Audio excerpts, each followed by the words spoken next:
Hey everybody, Randy Patterson here with Boomerocity. And we interview a lot of people on here, and many of them are names you instantly recognize, and others are up and comers that you will soon instantly recognize once you become aware of them. And then there are people who work behind the scenes. They're not necessarily a household name, but they've been in the business a lot of years and they've been involved in so many different things. And Steve Postell is one of those kind of people. He's been involved with a lot of studio work. He's been involved with Broadway, musical scores on movies, TVs. He's done commercial jingles. This guy has done it all. And he is one of those top shelf musicians that people in the business highly respect and seek after his talents. In fact, I recently watched the Immediate Family documentary, which I highly recommend. Already had this interview scheduled. I had totally forgotten that Steve was part of Immediate Family. And as I was watching the documentary, up comes his face and name. And I was like, holy cow, this guy is everywhere. And this album, I can just tell you right now, buy it. Don't stream it, buy it. You're going to want it, own it, support our musicians. But this new album, it's called Walking Through the Blues, is an amazing album. It's not necessarily a blues album. I would call it more of a very cool Americana. If you like David Crosby, if you like James Taylor, if you like all that kind of acoustic sound, you're going to absolutely love this record. I do. And I'm wearing it out. If you can wear out digital recordings, I'm doing it. But this is a great album. Steve Postell is a great artist, a great human being, and this was a very fun interview. So I encourage you to listen to it. And while you do, as I always ask, would you please hit like?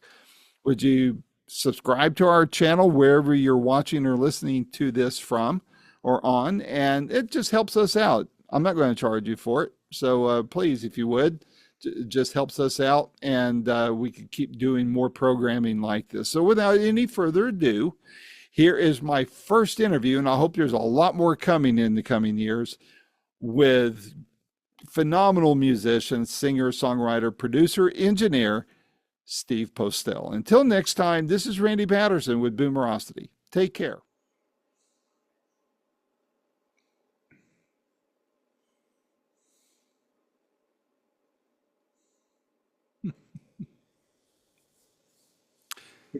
Hello, Steve.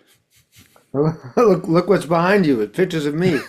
Yeah, I know. It's kind of making me paranoid, man. Somebody's looking over my shoulder here.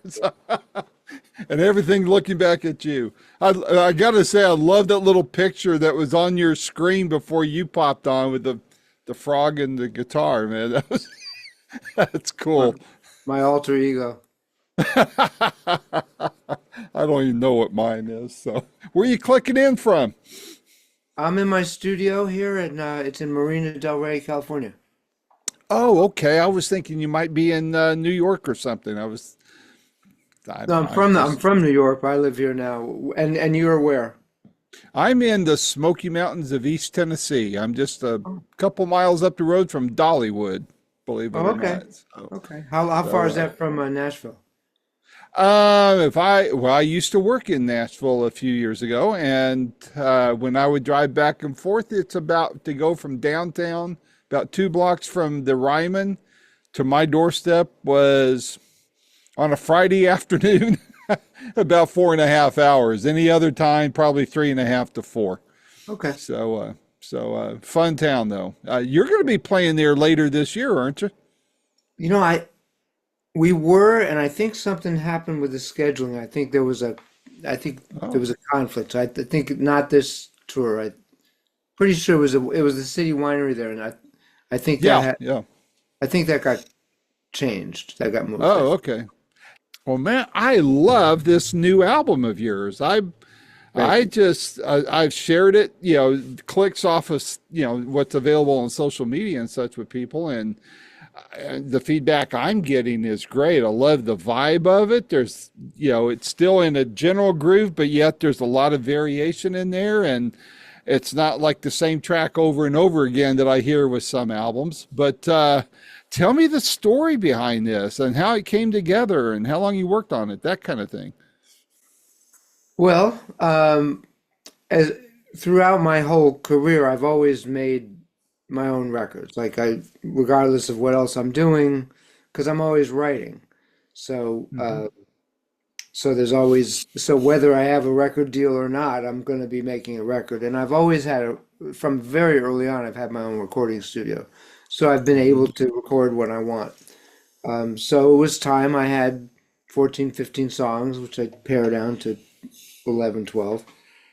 So I started recording the record without a label at the time, and was pretty far into it. And then COVID hit, and being not a household name, putting out a record when I can't go play makes no sense. Right. So I kind of pulled back and said, I'll just keep working on it, and I'll write some more, and I'll mix it some more, and I'll bring in other guests. That's how I got Crosby to come on because he was available later than it would have been. Um, and then right when it seemed like it was pretty much done, the other band I'm in, the immediate family, we made a record. Hmm. Well, I'm not going to compete with my own band. So I said, let's wait again. And anyway, so things went on, and the timing was finally like we're in between records and immediate family, and in between tours, and Corto Valley approached me and said, "I hear you have some music recorded, and the rest, and it was the right time with the right people." Very cool. Well, speaking of immediate family, I knew I had this interview with you scheduled, but I wasn't, it was not my motivation in doing this, but I was having to do a bunch of editing over the weekend. I, on a fluke, stumbled onto the documentary, which I don't know. I mean, I get all sorts of news on stuff. I had no idea this documentary was out there. Huh. And I got on there and then I started watching it. And it was like, wait a minute, I'm going to be talking to Steve next week.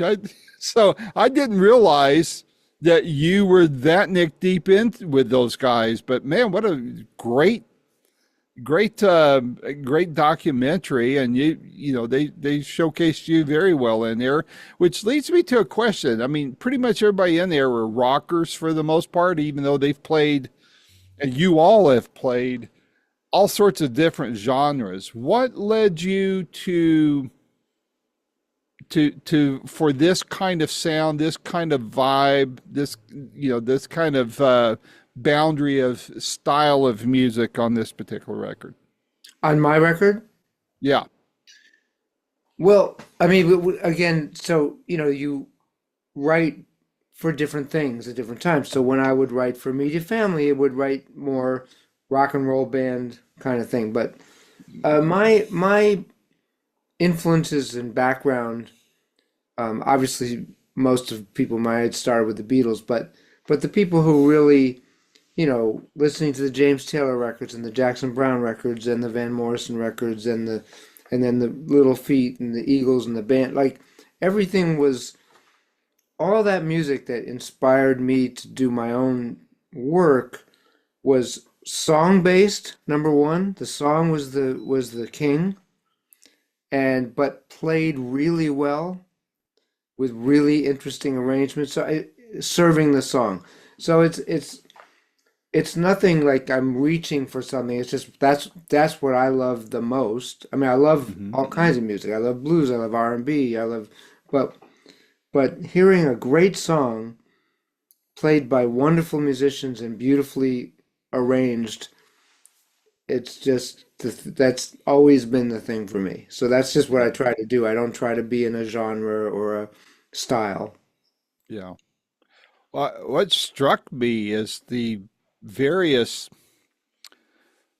oh, what am I trying to say here? Just the various senses of influences there. I mean, on one hand, I think there was a couple songs on there that I was listening to, and I thought, well, if nobody had told me what they were playing, I would be thinking these were some lost tracks from James Taylor or something like Pipestone Lake and Wicked Wind. Those two, man. I mean, you really, it's like, very much like a James Taylor type of thing. And then yet the others where you had David Crosby on.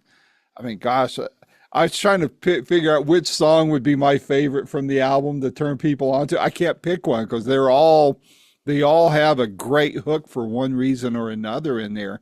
Is that the same kind of feedback you're getting from people who've been able to hear it? I must say, I mean, look, I think it's really, you always think your work, I mean, I think it's good.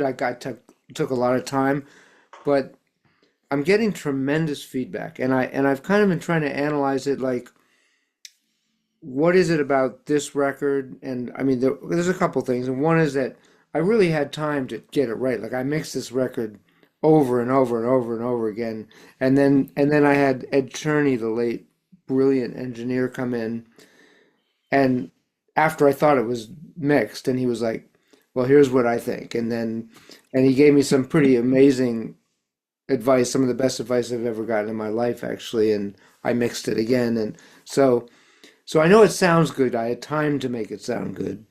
Hmm. But I think another thing that's going on, because the response has been so strong, I actually think people miss this kind of music. I That's agree. I that's what I agree. think. I think that there's a lot of other music out there with all the tuned vocals and everything quantized to the grid and the replacement drums and all.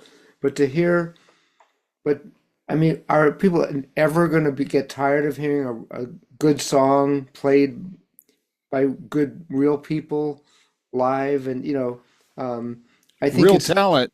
I think it strikes a chord. I really Yeah, do. I agree. I agree. I think we've seen so much where, kids can go into the spare room and compile all this stuff through a computer and, you know, have not even 15 minutes of fame, but 15 seconds if they're lucky. But to see real talent come out through yourself, through your peers, the people you love working with, that I know people notice that. They really do. I And think they that I notice think the attitude behind it too. I think they feel it. I think that people like yourself who are sort of engaged in this our world kind of get the details of it, but your average listener doesn't know why, but they feel it. Yeah. There's a guy who's called Wings of Pegasus. He's a young guy who's got a YouTube channel where he takes all this music and shows on a graph how they're tuning everything. And some of it's kind of shocking. I mean, I don't want to give it all away. Who some of the people there's like, oh my God. Sometimes not even singing live, like people you would be sure would be singing live. And Wow. and and it's kind of some of it's pretty shocking. I mean, it's not shocking to me that some of the big pop stars are singing to tracks and having their voice doubled or whatever. But some of the people you would be surprised. Anyway, I do think there's something. Look, we can do magic in the studio now. I mean, it's real magic, and I love Yep. that. I came, back when I started, there was no, you had to go into a studio, pay a lot of money, and you had 8 tracks and then 16 and finally 24, and that's it. And you had to, and it was a great way to learn. I'm thrilled. What I have in this studio, you couldn't even dream of back when I started, Yeah. the capacity. Yeah. So I love it, but it can get abused. And the way it's abused, in my opinion, is by making everything homogenized. The voices Yep. all sound the same, everything's tuned, everything's exactly in time, every drum is moved. It takes away the experience. I really think it does. I agree with you. And to see it, I mean, it's one thing if it only happens in one genre, but then when you start seeing it, you know, cross pollinate all into all the other genres, I mean, crap, we can't even listen to country music anymore without it. I mean, Don't even No, get me started. But anyway, no, it's interesting. I had a funny experience. I don't know how much time we have, so I'll keep this all try the to. time you want. Oh, So I'm so wide open. I was in the dentist chair getting a tooth pulled, and he gave me this what nitrous oxide laughing gas, and I don't do drugs or drink or anything anymore. But I was like, Right. wow, I'm really high right now. That's cool. I went to the dentist, I got high, and then he split, and the radio station or the Sirius whatever it was, the satellite station was modern country. Hmm. And so it'd be like five songs that are on the country charts now, and then every sixth song would be like a Fleetwood Mac song or an old Dolly Parton song, and just sort of snuck in. And especially being in that state of a little bit altered state, I started to realize that every song was exactly the same. That they were all the vocals were so tuned, and the drum parts were lined up if they were even real drums, and then there would come a Fleetwood Mac song and be like, oh, and the feeling. Forget about the I like it better, but I would Right. start to feel better, you Yeah. know. Yeah. And that's something that I think young people don't even know that they're missing because Yeah. everything they listen to is doctored to up to the wazoo. Now I love the tools, so there's nothing wrong with it. Like if I'm doing a vocal performance and I do six takes and there's one where the emotion was really right and there's a note that's a little off, I'll tune it, of course. Right. Right. It's a Why great not? tool. It's Yeah. a great tool, but not But not every the whole, not the whole track. every note. No. Well, I think that's why, the style of music that you've recorded with this album, and let's put it under the broad umbrella of Americana. I think that's the reason why it has come back so strong, and why some of the people from back in the day are still doing well, why the Eagles can get a residency in Vegas and all that kind of stuff. I mean, you have to have real talent for that. And when people hear it, they want to do it. I call it, causing people to rise to a higher level of excellence. They makes a kid want to get a guitar and sit down and learn it, or sit at the piano and do better, you know, And or the good realize they have no talent and then they quit. I mean, the good news is, on some level, it's getting through. Now, I know some of this was COVID and people were stuck at home, but guitar sales, which is an indicator of what people are liking to do, Hmm. have skyrocketed in the last 5 years. They were way down, and to Hmm. the point where guitar manufacturers were worried, and Yeah. they've come way back up. And I think so. I think I mean, it's good for me that people still respond to real players and real singers and real songs, but I think they do. I want to deviate a little bit because we're talking about the technology and catalogs from way back and that kind of thing. So I want to sidetrack a little bit. I did not write this down, but I've asked some others who I've talked to over the last few months their opinion on this. I'd love to get your thoughts on it. On one hand, we see where people, especially people from our genres that we love and grew up with, that you contributed to, they're selling their catalogs. Yeah. And I understand that. I mean, they worked hard for it. We're at that age in life. I'm 65. The people I love listening to are my age or older. And we're on the other side of that hill. And so why not cash in or cash out and get the money? It's easier to divvy that up amongst the kids and grandkids. Yeah. But then, and I thought, okay, cool. And, the Mucky Mucks will make their billions off the catalog. But then this whole thing with AI started coming up. And one concern I've had, and I'd love your thoughts on this, these catalogs are winding up in the hands of a few. And I'm a free marketer, so all right, more power to them.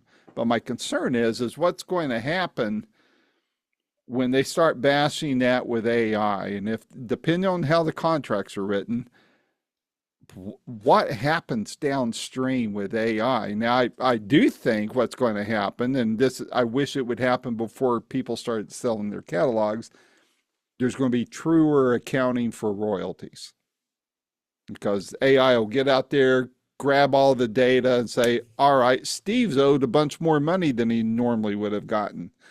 But so I hope that's one good positive effect. But I'm concerned about creativity downstream. What are your thoughts on that? And what do you have concerns with AI Sure, and these sure, catalogs being sold? sure. Now, understand that there are people our age.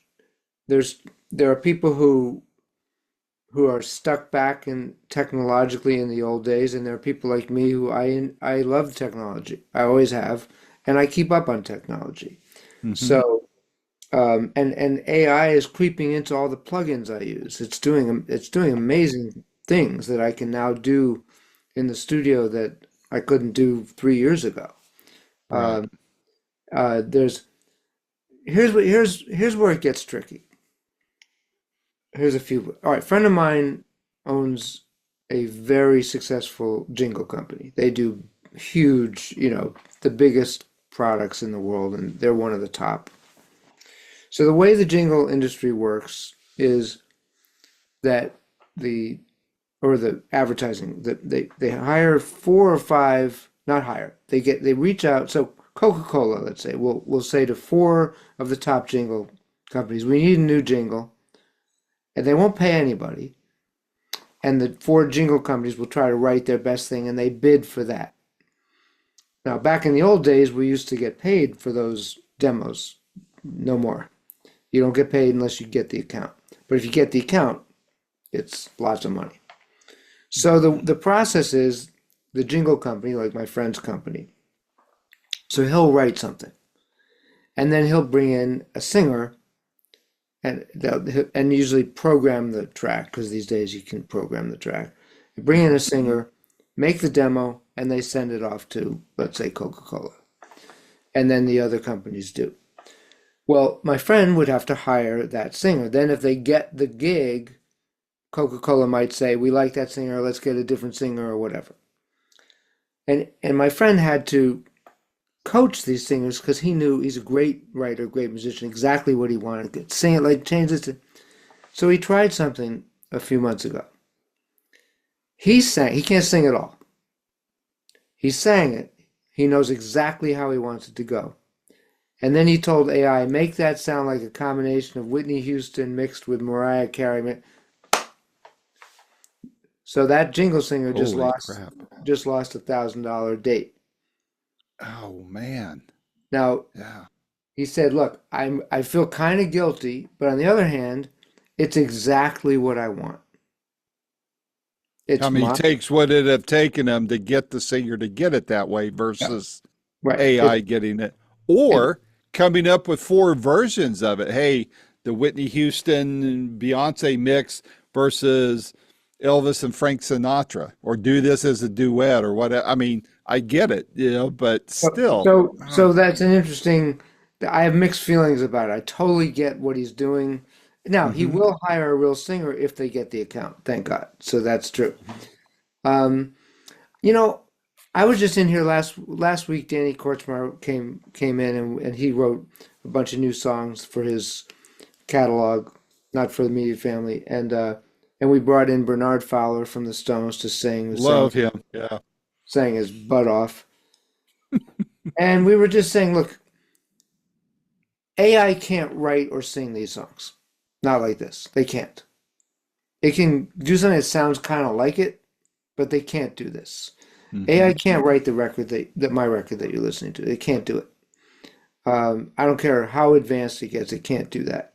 What it can do, the problem is what it can do is someone who's not sophisticated, it could make something that sounded close enough to it that they go, it sounds the same to me. Um, so look, a lot of very smart people say that the biggest threat to civilization is not nuclear war. It's not, it's AI. So And I've heard that more than once. And because it's going to do amazing things, it's going to cure cancer. I'm sure Hmm. that's the next, it's got to be the next step. But it's going to do some very strange things as well. So I have mixed Yeah. feelings about it. I love, look, I have a program now. One of the things when you mix is using your ears. I'm glad I train my ears to hear competing frequencies for people who don't know. So that would be like if the piano and the baritone guitar both have a boost in a certain EQ frequency, they're going to compete with each other. So you have to hear that and go, okay, let me take that frequency out of the piano and keep it in the. This thing just finds it and does it. Wow. So, Wow. so the Interesting. bad news is that someone who's young and doing will never learn to develop their ear and be able to find those frequencies themselves.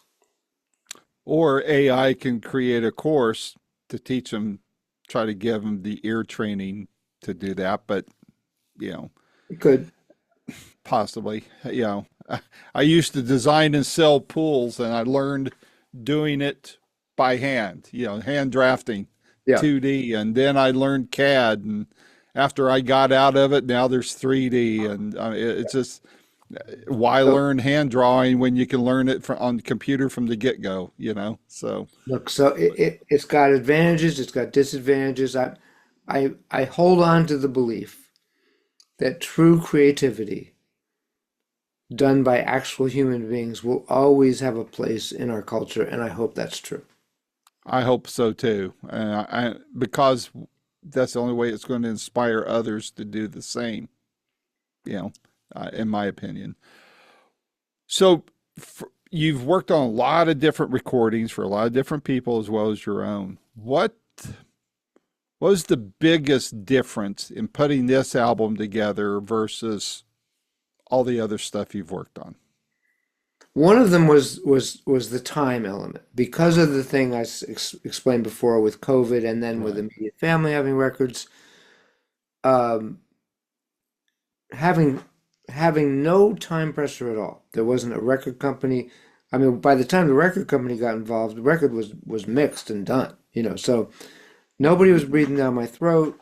I was in no rush to get it out. So one of the differences was um, just really taking my time and changing things and writing a new song. I mean, halfway into the process, I wrote a song with Glenn Phillips, the singer from Toad the Wet Sprocket, and Hmm. and and I was like, hey, well, I can put it on the record because the record's not really done. So we finished it, called Steve Ferroni to play drums on it, and I'm really glad it's on the record. So I think the biggest two things. One is having the time, and two is I hope that I'm always evolving as an artist. And I feel like that I'm, in certain ways at my peak creative level, even if maybe I don't know, I haven't timed it. Can I play as fast as I could when I was 20? Maybe, I don't know. I practice all the time, you know, probably close. Uh, but so so the combination of, I mean, I'll give you an example of how you evolve as a musician if you want to. I mean, some people they get to where they are at 23 and they just live on that and play in the bar Yeah. band. But if you're still curious and trying to and always trying to grow, one of the things that happens, and it happens to me all the time, is I'll be in the car and I'll put something on that I've heard for 40 years. Whether it's a Beatles song or Hendrix, and all of a sudden I'm hearing it like I never heard it before because I hear so much more now. Yeah. So, wow, I never caught that part and this part or this sound or listen to that tom sound, whatever it is. So I know that my ear is constantly being instructed by everything I've heard in the past, and I'm at a point where I remember when I was at the conservatory, I studied classical composition and music, and at the conservatory, I was really blown away by the orchestration and conducting students because they could look at a score, not even hear it, look at it, and hear, you know, 20 instruments in there. And I'm like, Hmm. how can anyone do that? Now I can't do that, but I can hear three guitars and a bass and two keyboard parts and the percussion and the vacuum. I can hear all that, you know. Right. Um, so I think the advantage of of having done this forever and and evolving with it and you know, all these experiences, if you let it, they inhabit your being. So everything I do, some interview said, "Well, which do you like more, engineering or producing or playing or singing or?"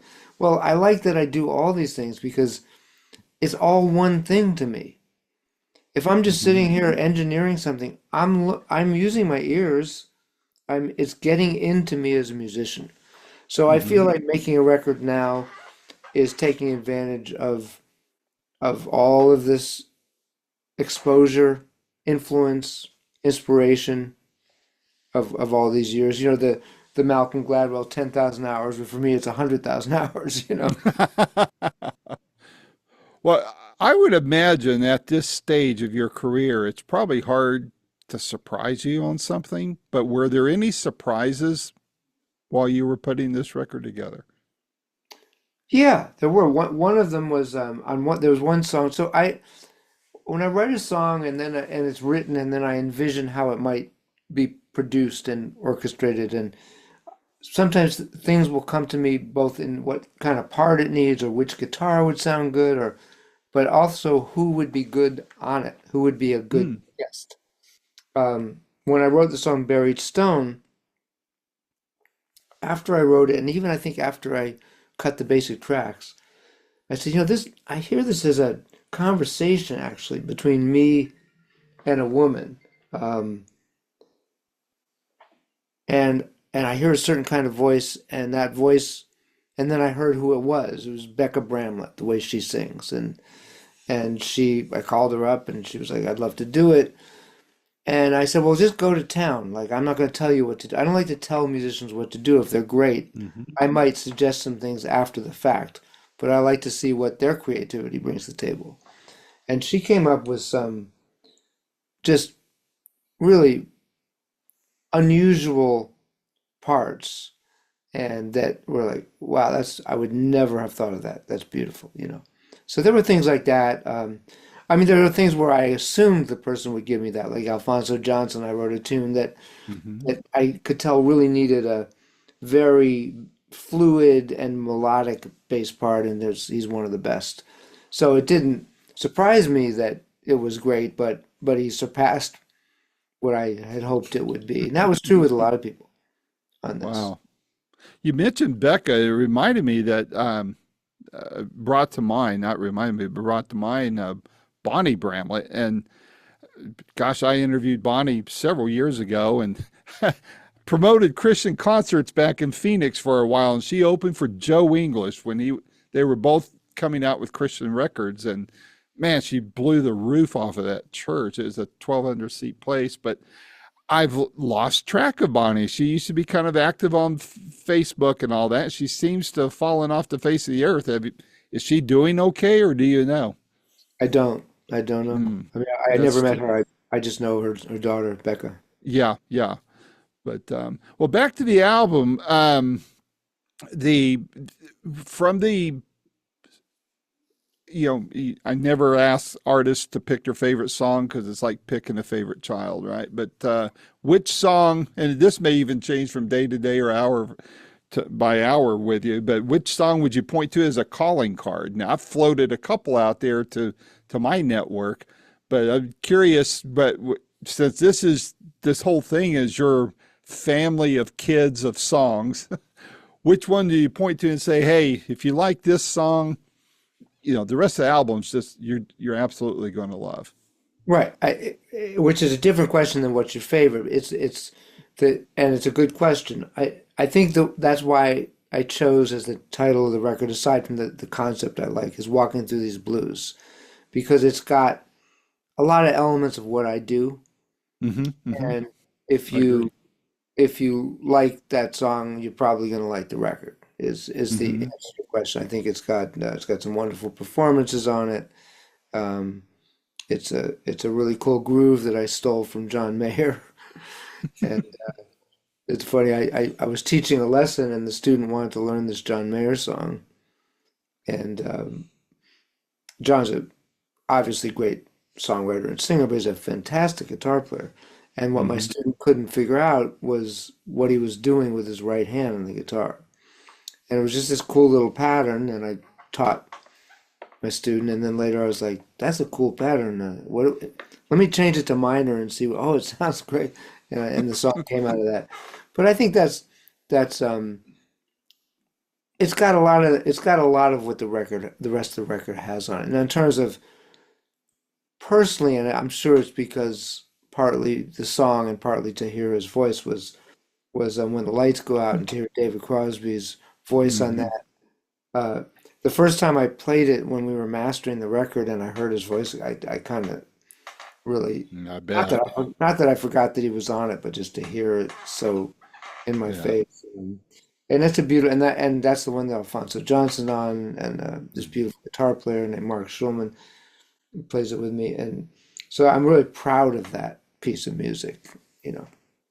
Yeah. Well, speaking of David, what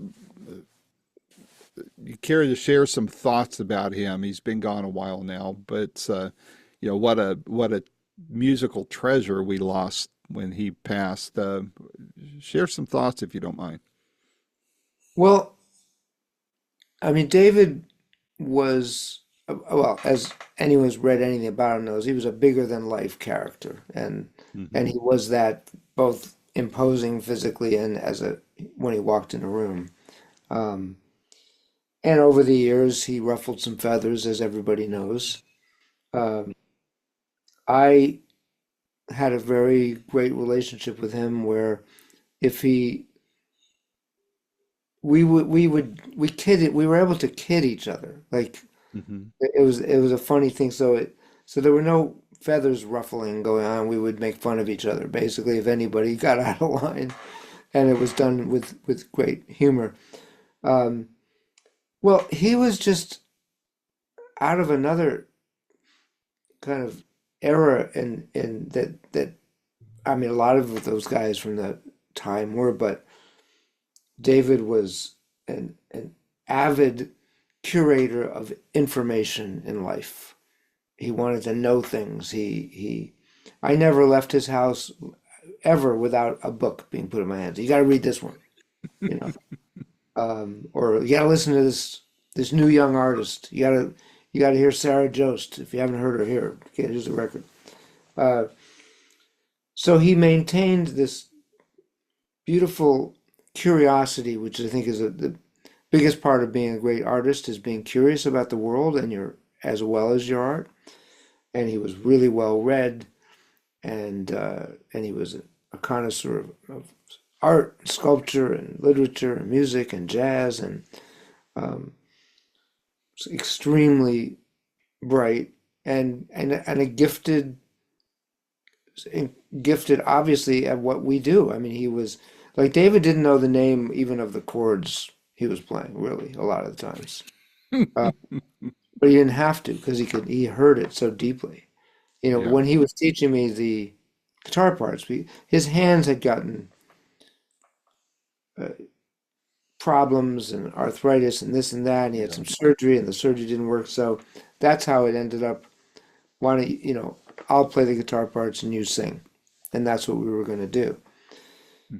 And when I would play back his intricate part, if I played two strings in the wrong order, he would go, oh, no, third string, Wow. like that level of Holy specificity. cow. And so he knew what he wanted to hear. He knew what to him sounded right. And I think all those guys were like that. We're going out on tour doing this CSNY thing called Our House. And so I've been listening real carefully to some of the songs and again, these days you can use AI to break out the vocals from the tracks and really listen to them in a way that I never could when I was putting on the record and trying to figure it out. Mm-hmm. And some of it is so sophisticated, harmonic, the harmonies and the vocals, they just did it. I wish I could have been in the room, but it wasn't They weren't writing out, I'll sing a G and you say, they were just doing it. Just did it. Yeah. And but it's not straight ahead. It's some pretty complex stuff. Yeah. But he was a great artist in my opinion, and a fascinating, wonderful guy. Cool. What biggest positive and negative changes in the music industry that you've witnessed? And if you could change it, what would you change? Oh wow. Well, there's an interesting thing that I've noticed, uh, and I'll since we have time, I'll give you a quick story that Sure.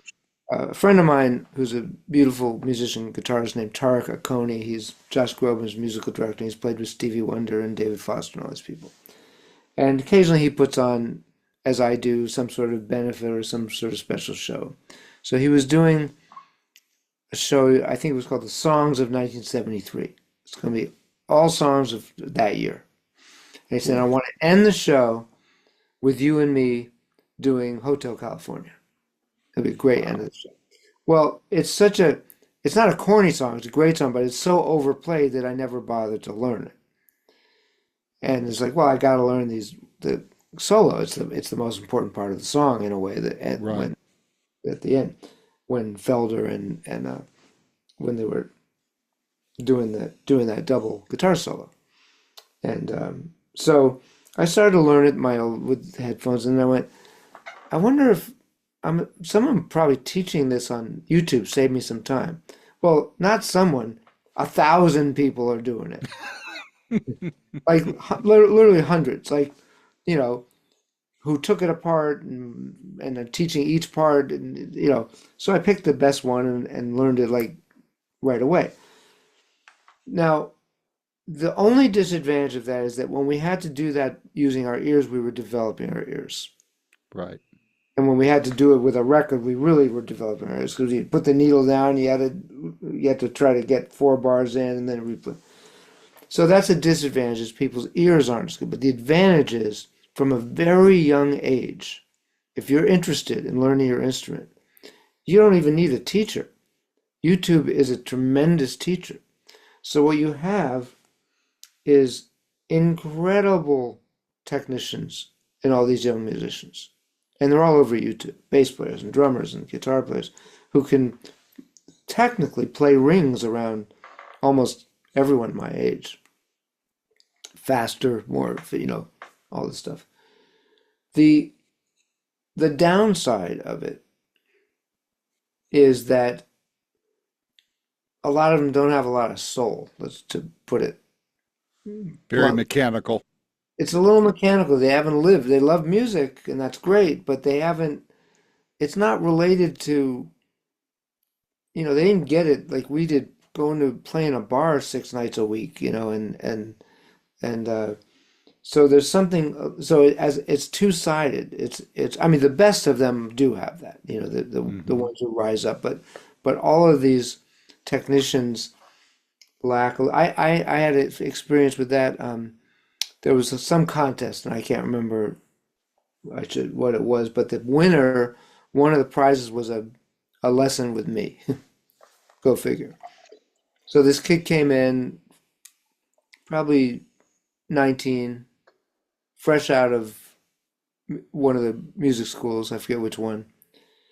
And so I listened to him play, and he could, technically, man, he was playing twice as fast as I can play, could do the tapping and the this and the that, and knew all the chords, and knew, so he was on one level very advanced. Then I said, what's a song you know really well, like that you've heard a million times? Let It Be. I said, play me the melody of Let It Be. Couldn't do it. Whoa. So so his musicality was sort of, he'd skipped all this stuff and he was up in the top stratosphere. So that's sort of the good and the bad. The lack of opportunity. So it's not their fault. You can't go play 7 nights a week anymore. Doesn't exist. Yep. When I was coming up, every other bar had a live band in it, you know, Yep. and paid for those bands to play. Right. Now you got to play for tips. Yeah. if you're lucky. Yeah. And if you didn't have to pay to go play in that place, which you do in Hmm. some places in LA. So so there's a there's sort of a fundamental, and I see this in film. I see this in a lot of things. Like film is it's technically, first of all, it's all digital now, and you can do anything. You can create any effect. You can edit quickly, but then you go back and watch The Godfather or you know any of these brilliant films, and there's a humanity and a depth of the artistic expression Agreed. that, so I feel like that I'm hoping the humanity will catch up because the technical thing is great. There's nothing Yeah. wrong with it. Um, everyone was always talking about, well, digital sounds a little harsh and it's not like tape. Well, there's many of them. I just got a new plugin that you look at it and it's a tape player going like this, and you put the track through it and it warms it up as if it was going onto tape. Yep. And that's great. Well, That's I great. was even hearing something from one, I forget who told me, but you can have these plugins for like on Pro Tools or whatever, where, I want a 59 Les Paul and I want, a Vox amp and, Oh, yeah. and it's just, and you're just plugging directly in from probably Oh, yeah. some cheap guitar into the computer and it's creating all this classic sound for you. And I'll be honest with you, it's gotten so good that probably 60% of the time I don't plug in an amp. And here's they're so good, and I collect this stuff, so I probably have 40 digitally uh, simulations of amps. Hmm. The advantage of doing it that way is that I can change my mind at any time. Yeah. If I'm in the middle of a mix and I go, guitar's a little too harsh or it needs more, I just switch the amp or Right. switch the cabinet, switch the mics on the cabinet. So um, would I say it's still, is it as good as when I put a ribbon mic and a SM57 on a nice old Fender Twin? Probably not, but it's awfully close. Yeah. Wow. So yeah, you can and getting better all the time. That's the other thing. It's getting Yeah. better all the time. Yep. What would you like to do that you haven't done already? Well, I think actually something that I'm probably gearing up to do. I mean, I've done a lot of things and it's been great. I mean, I've been on Broadway, I've scored films, I've toured, I've done all these, I wrote about classical ballet, got to see ballet dancers dancing to my music. There's a lot of cool stuff. Um, what I'm hoping is which is looking like more and more possible is that I can actually tour more as just me. Hmm. I've done it, but I think I'll be able to do it more and more, not in a band. The bands are great. Love Hmm. touring with immediate family or with our house, our new band or whatever. But I think that one of the last frontiers for me is that Steve Postell is going on tour with or without a band. That doesn't matter. But that's who's on the bill, and I get to play that music. I did a show, the CD release show 2 weeks ago, and had Leland Sklar on bass and Dean Parks on guitar Wow. and Stevie DiStanislao on drum. This beautiful band, and it was just such a thrill. And we sold out 2 shows, and people came to see the music that I write and play. Hmm.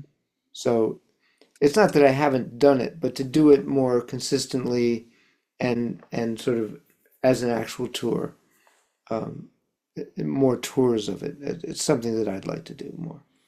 You would be the destination instead of a discovery. Yeah, that is, all the things. That's kind of where it's all leading, and I have a pretty good resume at this point. Where if they Hmm. haven't heard of my name, they've seen the Immediate Family film, or they saw the CSNY thing, or they saw heard me on the Crosby record. You know, like there's more cross-pollination with all the things that I've Right. done. So that it would be, hey, let's go see what this guy does, you know. Right. What else is on your radar for this year? I mean, this thing's going to get you a lot of attention, I would imagine. And, there's you got touring coming up to your point you were just making, or what's your schedule looking like for this Well, year? the next thing, which is really happening in a week or almost, is so after I put this band together with David Crosby and his son James Raymond that we were gonna go out and play, and David passed away a month before the first show of what would have been who knows how long of a tour we would have done. Hmm. Um, and 6 or 7 months later, we did a tribute to him at the theater we were supposed to start at, so that because the people had their tickets. So if you have that ticket, come, we'll play the music. And I invited Sean Colvin and Colin Hay and Richard Page and Chris Stills, and we did this wonderful tribute concert of basically the set with the band we'd put together and the set that we'd put together. And that's turned into a thing which I was reached, some people reached out to me, you should, people would like to see this, can you take it on the road? So this is our second tour. We call it Our House, and it's a wonderful band. And we start in maybe 8 days or something. So that's Oh, wow. the next thing. We're playing like 20 cities around the country. That's the next immediate thing. Um, and I'm always producing records also. So there's always stuff going on in the studio that I'm working on. Yeah. But and then after that, I there's probably going to be some more immediate family shows. And I think we're working on something for September. And the immediate family, it was difficult is Waddy's out with Stevie Nicks all the time. Leland and Russ are out with Lyle Lovett all the time. I've been out with Our House or with my thing. So it's like, is there a chance you guys could all actually be together for a week? You know, and that's gotten a little difficult. But I think that the next focus after the Our House tour ends will be putting together shows for me. And Cool. yeah. Well, I hope that between our house and your solo tour, maybe you'll be somewhere within driving distance for me, and I can be able to catch you one way or another. I'd love to meet you in person, and it because you know I'm not a musician. I'm not a professional journalist. I don't think I consider myself a fan who gets to talk to people like you, and so for to have somebody of your nature, and it happens a lot with me now, but 16 years ago when I was starting this, it was hard to be taken seriously, right? But I just love hearing what you guys have to say. I'm not an engineer, I'm not a producer, not a musician, but I love that nuts and bolts stuff, and I appreciate you, sharing that with me. I know a lot of listeners and viewers around the world that catch this will appreciate that too and enjoy that inside baseball type of stuff, and but I hope you get to come somewhere near here, Oh, and we can I'm meet up. sure I will. Yeah, I'm sure I Yeah. will. Well, I'll keep an eye on that. So, one last question, and we'll wrap everything up. And I've asked this of a lot of your peers over the years. That's when this tour bus of life stops and at that great gig in the sky to borrow from Pink Floyd. How do you want to be remembered? What do you hope your legacy is? Well, that's an interesting question. I don't give that much thought. You know, I don't do this for legacy or for the kudos. You know, I do it out of this deep love of music, which started when I was 5 years old. Hmm. Um, you know that I hope that I mean, I'm recognized. I did this with authentically, with integrity. Hmm. I got good at it, and I moved some people.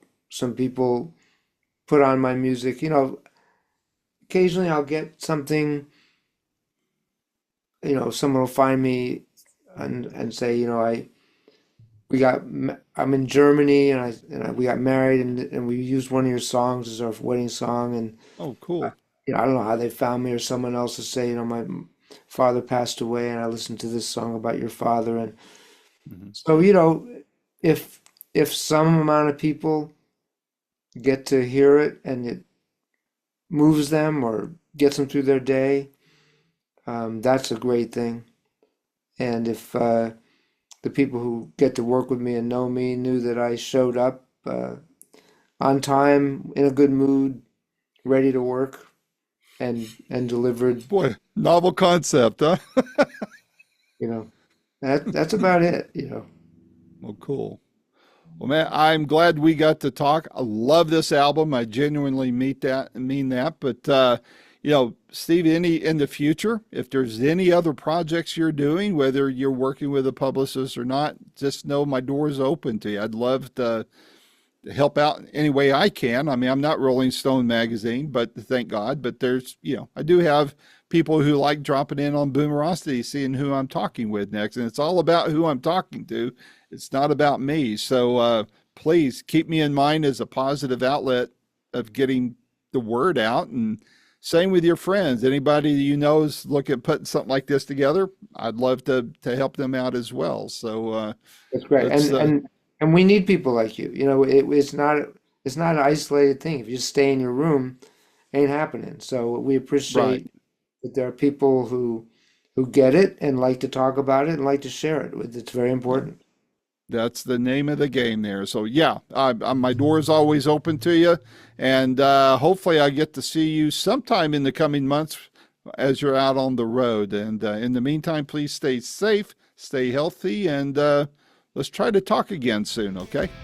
That sounds great. Thanks so much for All having right. me. Great interview. I appreciate it. All right. Thank you, Steve. I appreciate it as well. Take care.